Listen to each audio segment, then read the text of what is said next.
سے مانگتے ہیں اپنی مرادیں اے اقبال،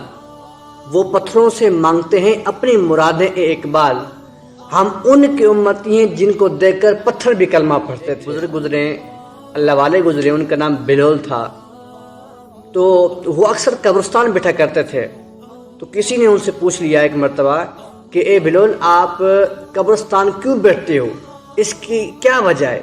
تو آپ نے فرمایا، میں یہاں پر اس لیے بیٹھتا ہوں، مجھے ان کی طرف سے کوئی تکلیف نہیں پہنچتی، یعنی یہ مجھے تکلیف نہیں پہنچاتے، اور یہ مجھ پر الزام بھی نہیں لگاتے، اور یہ مجھ پر حسد بھی نہیں کرتے، اور یہ جھوٹ بھی نہیں بولتے، اور یہ مجھے طعنہ بھی نہیں دیتے، اور یہ خیانت بھی نہیں کرتے، اور سب سے اچھی اور سب سے بہترین بات یہ، جب میں یہاں سے چلا جاتا ہوں تو یہ میری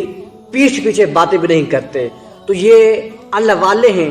ان سے کیا سبق مل رہا ہے؟ ہمیں یہی مل رہا ہے کہ آج ہم یہی کر رہے ہیں، حسد، جھوٹ، طعنہ، خیانت وغیرہ اور دوسرا الزام لگانا، یہ آج ہمارے اندر پایا جا رہا ہے۔ تو اے میرے پیارے بھائیوں، اپنے اندر ایسا بناؤ کہ دوسرے لوگ تم سے تنگ نہ آ جائیں، آپ کی مجلس سے اٹھ کر واپسی نہ جائیں، وہ یہ نہ کہیں کہ بھائی ان کے پاس نہ بیٹھنا، اپنے آپ کو آپ ایسا